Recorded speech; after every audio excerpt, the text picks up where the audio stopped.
Você já se perguntou por que algumas das invenções automotivas mais engenhosas não brilham em nossas estradas, mas sim enferrujam em ferros velhos? É aquela sensação estranha quando você descobre um ótimo produto que é objetivamente melhor que a concorrência, mas nunca realmente pegou. O mundo automotivo está cheio de exemplos trágicos como esse. Hoje, daremos uma olhada em 10 veículos que eram tecnicamente impressionantes, mas fracassaram miseravelmente no mercado. Não se trata apenas de bons carros que surgiram na hora errada. Esses modelos poderiam ter mudado as regras do jogo, mas se tornaram contos de advertência que mostram que o avanço tecnológico por si só não basta. Então não esqueça de curtir e se inscrever no canal, porque essa jornada pelas mais emocionantes oportunidades perdidas da história automotiva vai te cativar. Número 10. O Tacar 48. Em 1948, Preston Tacar teve uma visão tão futurista que parecia ter vindo de outro planeta. O Tacar não era apenas um carro, era um laboratório móvel repleto de ideias de segurança que só se tornariam a norma décadas depois. Um motor traseiro, freios a disco, tecnologia de injeção de combustível e uma célula de segurança faziam com que os veículos de passeio da época parecessem relíquias perigosas de uma era passada, em comparação. Mas foi ainda mais longe. O Tacar oferecia recursos raramente vistos até mesmo nos veículos atuais. Os faróis acompanhavam o volante, o para-brisa foi projetado para se soltar com segurança em caso de impacto e até o painel era suavemente acolchoado, revolucionário para o final da década de 1940. Particularmente espetacular era um terceiro farol, posicionado centralmente, que acendia automaticamente assim que o volante era girado mais de 10 graus. Quase como algo saído de um filme de ficção científica, só que funcionava na vida real. O desempenho também foi impressionante. O motor refrigerado a ar e montado na traseira colocava a impressionante potência de 166 cavalos de potência na estrada, numa época em que muitos carros familiares mal chegavam à marca dos 100. O Tacar acelerava de 0 a 60 km por hora em cerca de 10 segundos e atingia uma velocidade máxima de 120, enquanto os sedãs típicos da época chegavam a cerca de 85.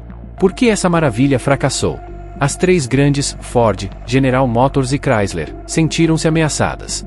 Fornecedores pararam repentinamente de fornecer peças, autoridades foram investigadas por suposta manipulação financeira e anos de litígio consumiram o capital.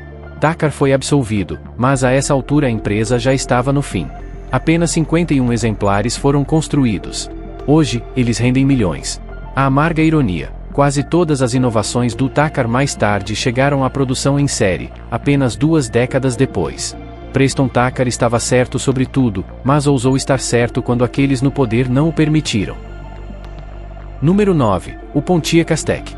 Sim, eu sei, este carro ainda é considerado um dos maiores desastres de design da história automotiva. Muitas pessoas disseram na época que parecia que várias pessoas que nunca haviam projetado um carro antes tinham improvisado algo. Mas por trás desse exterior controverso, havia, na verdade, um conceito inteligente e muito à frente de seu tempo. O Aztek foi lançado em 2011 com o objetivo de atrair jovens compradores que queriam algo completamente novo, e certamente era. Sua aparência dividia opiniões radicalmente, ou você amava ou não suportava. Mas, embora todos zombassem do design, ignoravam sua verdadeira essência. O Aztek era um SUV crossover antes mesmo de o segmento existir. Ele oferecia a posição elevada do assento e o espaço de armazenamento de um SUV, mas dirigia como um carro. O consumo de combustível era aceitável e o layout interno era extremamente prático. Era possível dobrar os bancos completamente e dormir neles, o porta-malas contava com um cooler removível e até mesmo um compressor integrado. E para os entusiastas de atividades ao ar livre, a Pontiac tinha ainda mais, uma barraca opcional que se prendia à traseira e uma porta traseira que se transformava em uma mesa de camping. Havia até tomadas elétricas distribuídas por toda parte, um verdadeiro veículo de aventura. Também foi tecnicamente convincente. Tração nas 4 rodas, conforto de direção agradável e confiabilidade surpreendentemente sólida, mesmo relatórios do consumidor fez uma recomendação, o que era raro para carros americanos da época. Mas tudo isso se perdeu no ridículo de sua aparência. Planejava-se vender 75 mil unidades por ano, mas, na realidade, as vendas ficaram muito aquém. A amarga verdade, os best-sellers de hoje, como o Honda CR-V, o Toyota RAV4 ou o Subaru Forester, personificam exatamente o que o Aztek antecipou na época, só que de uma forma mais atraente. E então veio a série. Liberando o mal. Quando Walter White dirigiu o Aztek, o carro subitamente alcançou o status de cult.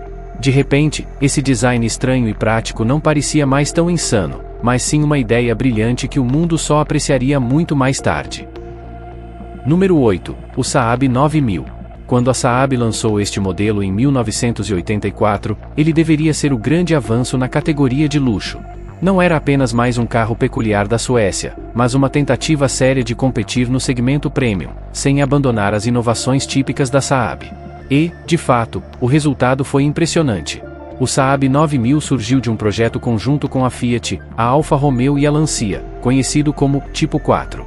Cada marca usava a mesma plataforma básica, mas a Saab implementou o conceito de forma mais convincente, o que por si só demonstra o sucesso de sua versão. O carro era extremamente seguro, em consonância com a filosofia Saab da época.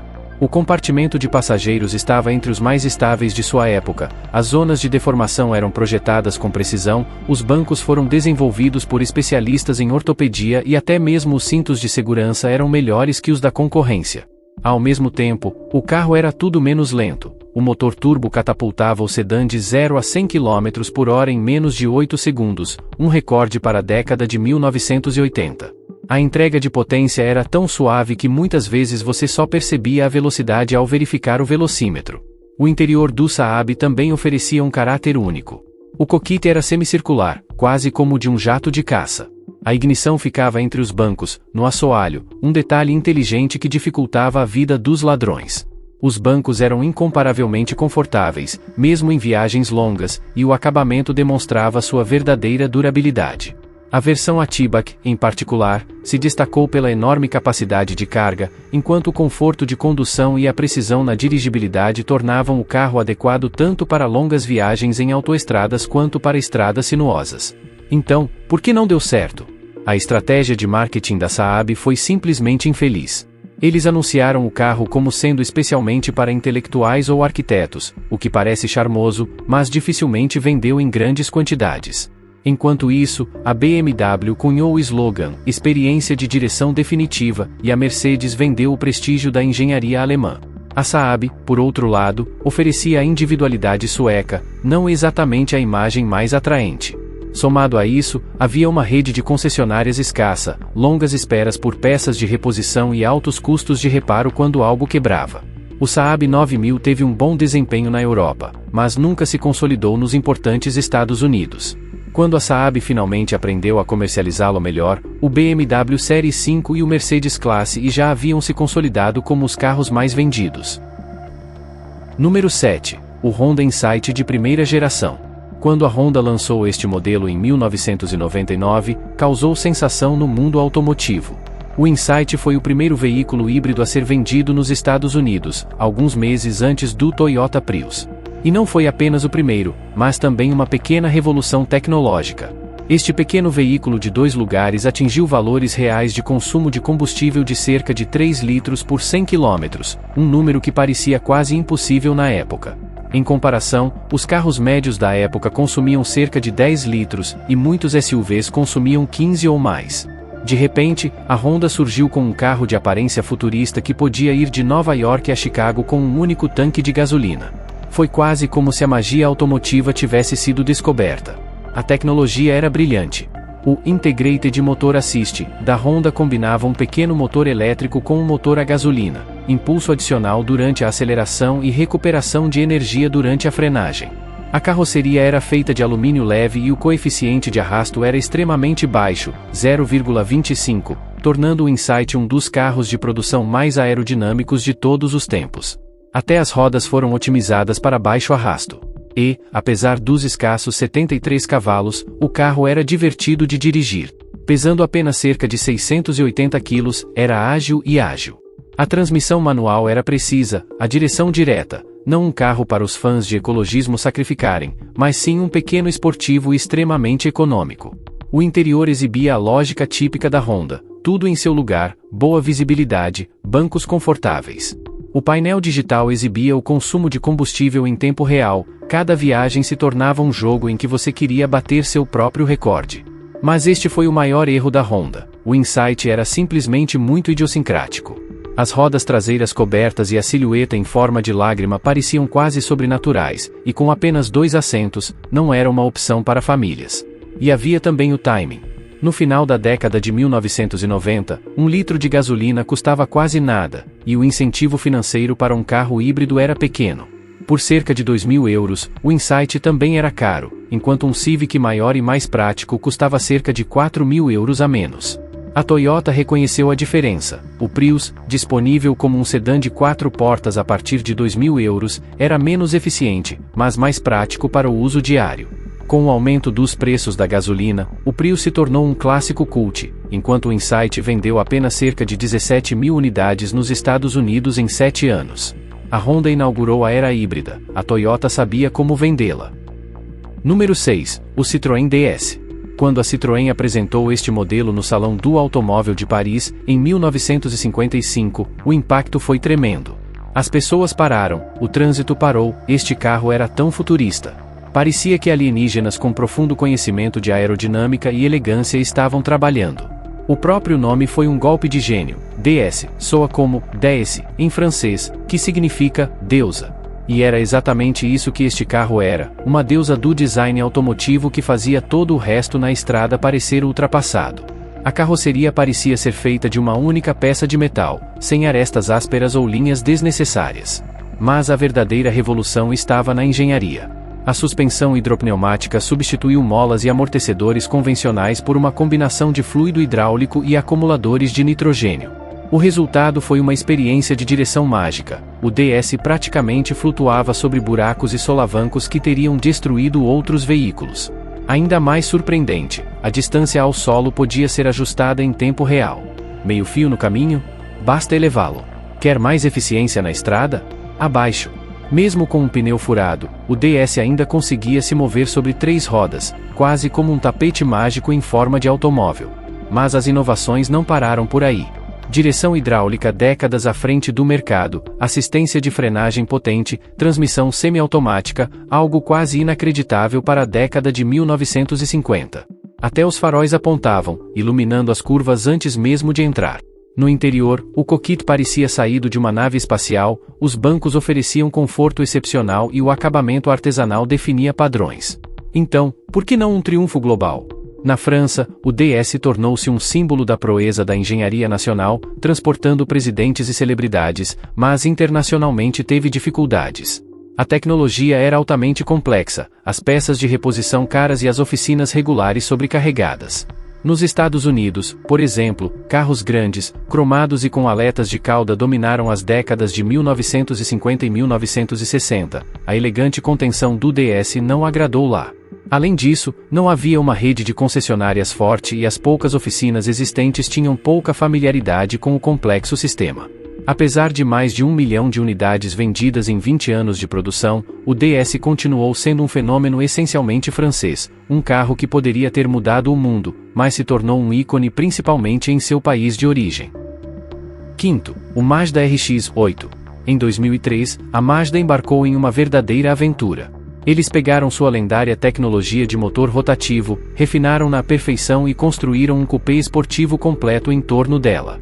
O RX-8 não era um carro esportivo comum, ele oferecia uma experiência de direção incomparável. Em seu coração, estava um motor rotativo de 1,3 litro, produzindo 238 cavalos de potência. Isso pode não parecer muito hoje em dia, mas a forma como esse motor entregava sua potência era simplesmente única. Ao contrário dos motores convencionais, ele não tinha pistões, mas um rotor triangular girando em uma câmara. Isso permitia que funcionasse com vibração extremamente baixa e facilmente atingisse até 9.000 rotações por minuto. A entrega de potência era suave e previsível, e o som, inconfundível. Quanto mais altas as rotações, mais intenso era o uivo quase estridente, sem igual. Mas não era apenas o motor que impressionava, o chassi também era uma obra-prima. A Mazda se baseou em décadas de experiência em corridas com motores Wankel, aperfeiçoando a distribuição de peso e criando uma dirigibilidade quase inacreditável. Particularmente emocionante, o RX-8 era um carro de 4 lugares completo. Graças às suas portas com abertura reversa, até adultos podiam sentar-se confortavelmente no banco de trás. Isso tornava o único carro esportivo de verdade com 4 portas e 4 assentos utilizáveis. Era possível levar amigos sem abrir mão da diversão nas curvas.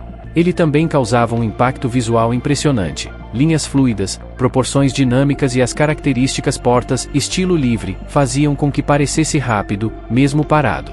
Então, por que não foi um sucesso retumbante? O motor Wankel tinha peculiaridades que impressionavam muitos motoristas. Devido ao seu design, consumia óleo, exigindo reabastecimentos regulares. Além disso, o consumo de combustível era alto, o equivalente a cerca de 13 litros por 100 km no uso diário. Quando os preços dos combustíveis subiram em meados dos anos 2000, isso se tornou um problema. Somaram-se a isso os problemas iniciais. Nos primeiros modelos, as vedações frequentemente falhavam após cerca de 100 mil quilômetros, resultando em revisões caras do motor. Posteriormente, a Mazda aprimorou a tecnologia e estendeu a garantia, mas sua reputação foi manchada.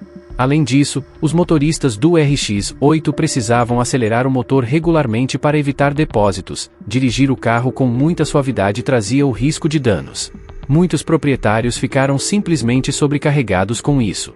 Entre 2003 e 2011, a Mazda vendeu cerca de 192 mil unidades em todo o mundo. Não foi um desastre, mas estava longe de ser um marco em potencial. Em vez disso, o RX-8 tornou-se um carro cult para os conhecedores que entendiam o fascínio do motor Wankel, e com sua descontinuação, o mundo perdeu o último carro de produção com motor rotativo. Quarto, o Oldsmobile Aurora. Em meados da década de 1990, a marca Oldsmobile estava à beira do colapso. Um nome que antes representava inovação e luxo havia se tornado sinônimo de tédio à moda antiga. A média de idade da clientela era de quase 70 anos, e os compradores jovens não estavam mais interessados. Para sobreviver, a Oldsmobile deu um passo radical, e criou o Aurora. Este carro era mais do que apenas um novo modelo, era uma declaração. Todos os emblemas tradicionais desapareceram e nenhuma inscrição Oldsmobile adornava a carroceria. Em vez disso, havia apenas Aurora em negrito. A mensagem: este não era um carro para vovos, e a aparência confirmava isso. O design era elegante, moderno, quase como um estudo que havia entrado em produção inesperadamente. As proporções e os detalhes eram harmoniosos. A General Motors não construía um sedã tão bonito há décadas. Sob o capô, havia um V8 de 4,0 litros com 250 cavalos, derivado do motor Cadillac Northar, uma unidade verdadeiramente de alta tecnologia. O Aurora acelerava de 0 a 100 km por hora em 7 segundos e meio, impressionante para um sedã grande em 1994. O interior era igualmente impressionante, materiais de alta qualidade, acabamento primoroso, linhas modernas e bancos que ofereciam conforto incomparável, mesmo em viagens longas. Somado a isso, havia um nível surpreendente de dirigibilidade, tão suave quanto um sedã de luxo, mas com a precisão de um carro esportivo. Controle de tração, abraços e gerenciamento sofisticado do motor estavam incluídos, e a qualidade era excelente. Revistas especializadas como Estrada e Pista chamou de o melhor sedã que a GM já construiu. Então, por que essa obra-prima fracassou? O maior problema era a identidade. A Oldsmobile havia deliberadamente obscurecido o nome para se livrar de sua imagem empoeirada, mas, no final, ninguém sabia o que o Aurora representava. Aqueles que descobriam que era um Oldsmobile frequentemente recebiam o carro com ceticismo. Depois, havia a rede de concessionárias. Vendedores que costumavam explicar carros simples e confortáveis para idosos estavam sobrecarregados por um sedã esportivo moderno. Eles próprios não entendiam os pontos fortes do Aurora, portanto, não conseguiam transmiti-los. Por fim, o preço, cerca de 33 mil euros, uma quantia que também poderia comprar um BMW Série 5 ou um Mercedes Classe I, marcas com prestígio e valores de revenda estáveis. Muitos compradores se perguntavam, por que correr o risco com a Oldsmobile? O Aurora vendeu bem inicialmente, mas o sucesso esperado nunca se materializou. A Oldsmobile continuou a perder terreno e foi finalmente descontinuada pela General Motors em 2004. O Aurora era a última grande esperança, mas chegou tarde demais para salvar a marca. Terceiro, o Subaru SVX. No início da década de 1990, a Subaru ousou fazer algo que poucos esperariam. Não construiu um carro esportivo, mas queria entrar diretamente no campeonato de supercarros. O SVX foi concebido para desafiar a elite europeia. Em muitos aspectos, estava perfeitamente equipado para isso. O design foi de Giorgetto Giugiaro, o renomado designer italiano que criou ícones como o Lotus Esprit e o Maserati Bora. O resultado foi um cupê baixo e largo que, mesmo parado, parecia estar voando a 100 km por hora. Particularmente impressionantes eram as janelas laterais em estilo de avião, um detalhe que imediatamente tornou o SVX inconfundível. Sob o capô, havia um motor boxer de 6 cilindros e 3,3 litros com 230 cavalos, o motor mais potente da história da Subaru até então. O design horizontal mantinha o centro de gravidade extremamente baixo, garantindo um equilíbrio perfeito. A entrega de potência era suave e consistente até a linha vermelha do tacômetro. É claro que tinha tração nas 4 rodas, mas não qualquer tração nas 4 rodas. Era o sistema mais moderno da Subaru, enviando potência com flexibilidade para onde fosse necessária. O SVX acelerava de 0 a 100 km por hora em pouco mais de 7,3 segundos, independentemente do clima. Por dentro, oferecia verdadeiro luxo, materiais de alta qualidade, bancos confortáveis, um cockpit moderno e um acabamento sólido. Parecia mais um grande sedã de turismo do que um carro exótico com orçamento limitado. Era igualmente impressionante na estrada. Direção precisa, dinâmica de condução equilibrada, freios potentes e conforto de condução que tornavam até mesmo viagens longas agradáveis. Você podia viajar pela Europa nele e se divertir na pista de corrida no dia seguinte, um carro versátil, quase como um Porsche 911 para o ano todo. Então, por que ele fracassou? O maior obstáculo era a transmissão. A Subaru oferecia o SVX apenas com uma transmissão automática de 4 marchas. Numa época em que os verdadeiros carros esportivos tinham naturalmente uma transmissão manual, isso era uma afronta aos entusiastas. E havia o preço, cerca de 24 mil euros. Era caro para um Subaru, mas quase barato demais para um supercaro, um híbrido que não se encaixava em nenhuma categoria. As concessionárias também ficaram sobrecarregadas. Acostumadas a vender peruas robustas para entusiastas de atividades ao ar livre, não tinham ideia de como promover um sofisticado coupé Gran Turismo. Some-se a isso o design polarizador. Alguns o viam como elegância futurista, outros simplesmente como um artifício peculiar. A própria Subaru não sabia como comercializar o carro. Seria um carro de luxo, um coupé esportivo ou um carro de turismo? A confusão custou compradores valiosos. Em 6 anos, apenas cerca de 24 mil unidades foram vendidas em todo o mundo. Para um carro tão bom, isso é uma verdadeira tragédia. O SVX poderia ter catapultado a Subaru para a liga das marcas de desempenho. Em vez disso, permaneceu como uma fascinante nota de rodapé na história automotiva. Segundo, a série S do Saturn. Quando a General Motors lançou a marca Saturn em 1990, a ideia era revolucionária: construir um carro compacto que fosse realmente bom. A Saturn não era apenas mais uma divisão da GM, mas uma empresa independente com fábrica própria, rede de concessionárias própria e uma forma completamente nova de fazer negócios. A série S pretendia provar que os fabricantes americanos também podiam desenvolver carros compactos em pé de igualdade com seus concorrentes japoneses, e, de fato, conseguiram. O Série S era um carro absolutamente sólido, excelente acabamento, alta confiabilidade, baixo consumo de combustível e dirigibilidade precisa e direta. O que era especial, no entanto, não era apenas o carro em si, mas toda a experiência do cliente. As concessionárias Saturn operavam de forma completamente diferente das concessionárias tradicionais. Sem negociações de preços difíceis, os preços eram fixos e justos. Os vendedores eram consultivos, não insistentes. As oficinas eram limpas e administradas profissionalmente. E a Saturn criou uma verdadeira comunidade. Uma vez por ano, milhares de proprietários viajavam para reuniões de retorno ao lar, na fábrica no Tennessee para celebrar seus carros. Parece piegas, mas funcionou. Os clientes estavam orgulhosos de sua marca. A gama de modelos também impressionava. A versão básica era acessível e prática, o SL2 oferecia uma quantidade surpreendente de prazer ao dirigir e a perua ganhava pontos por seu espaço e versatilidade. O design parecia moderno, distinto, mas sem exageros. Particularmente inteligente, os painéis de plástico da carroceria, que não enferrujavam nem amassavam. Um carrinho de compras podia rolar contra a porta sem deixar marcas. Para muitos moradores da cidade, isso era uma vantagem real. Motores e transmissões funcionavam perfeitamente, o interior era confortável e funcional. Até mesmo relatórios do consumidor a Saturno recomendava regularmente, uma raridade para carros americanos naquela época. Então, por que o fracasso? O problema estava na própria GM. A Saturn foi originalmente concebida como um laboratório para novas ideias, mas em vez disso se tornou uma rival interna. Outras marcas da GM se sentiram prejudicadas e a política corporativa tornou-se venenosa. No final, a GM começou a transformar a Saturn em um departamento genérico. Plataformas e motores foram divididos, a produção foi realocada e a experiência especial de concessionária foi abolida. Aos poucos, tudo que definia a Saturn desapareceu. Em vez de desenvolvimentos internos inovadores, havia apenas modelos GM rebatizados, sem alma. A série S foi descontinuada em 2022, e a marca sobreviveu por mais 8 anos antes de desaparecer para sempre.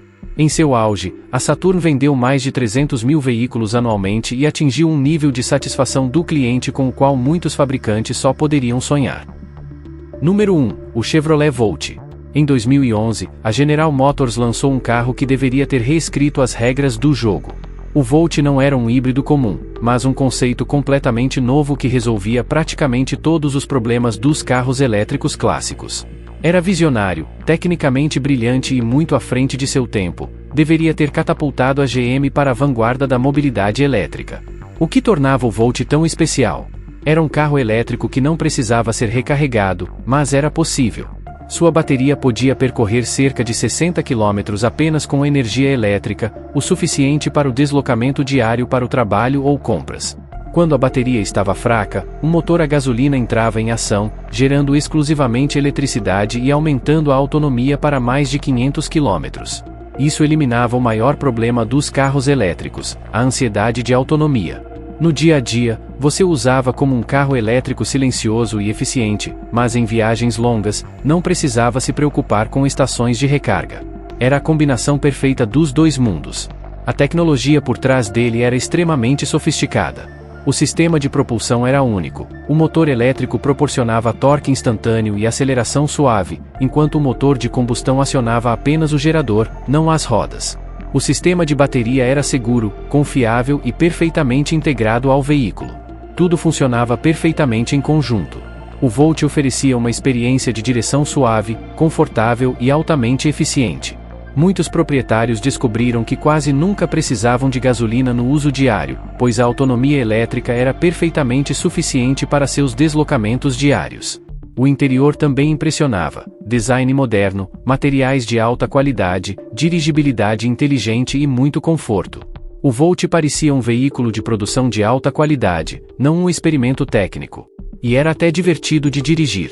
A resposta instantânea do motor elétrico o tornava ágil, enquanto o baixo centro de gravidade, graças à bateria, garantia uma dirigibilidade estável e esportiva. Não era um compromisso ecológico, mas um carro verdadeiramente agradável de dirigir. Os números de consumo de combustível eram sensacionais. Muitos motoristas faziam uma média de bem mais de 2 litros por 100 km porque quase nunca precisavam do motor de combustão. O Chevrolet Volt foi essencialmente o carro perfeito de sua época. Mas, apesar de todos esses pontos fortes, ele não conseguiu mudar o mundo para sempre, e é aí que reside a tragédia desta história. Quando o motor a gasolina do Volt realmente funcionava, era extremamente eficiente. O carro provava, assim, que desempenho e economia de combustível não precisam ser mutuamente exclusivos. Então, por que o fracasso? O maior obstáculo era o preço. Antes dos subsídios, o Volt custava cerca de 41 mil euros, muito dinheiro para um Chevrolet. Embora houvesse um incentivo governamental de 7.500 euros, mesmo assim o Volt se enquadrava no segmento de luxo. Muitos compradores simplesmente não estavam dispostos a gastar tanto em um carro com o logotipo da Chevrolet, por mais inovador que fosse. Somado a isso, havia um marketing desastroso. A GM não conseguia decidir: o Volt era um carro elétrico ou um híbrido.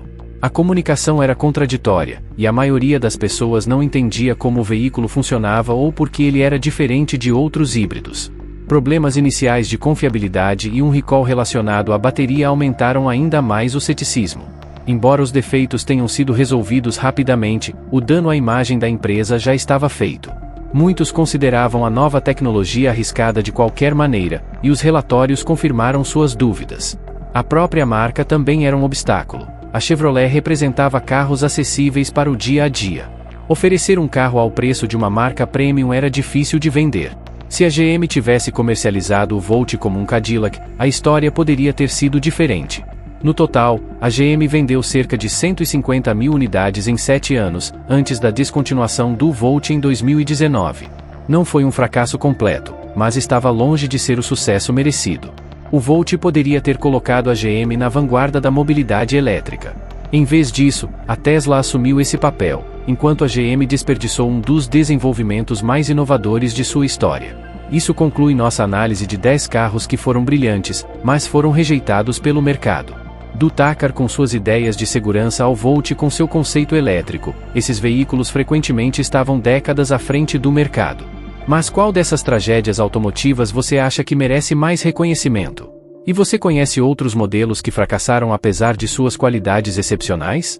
Compartilhe-os nos comentários.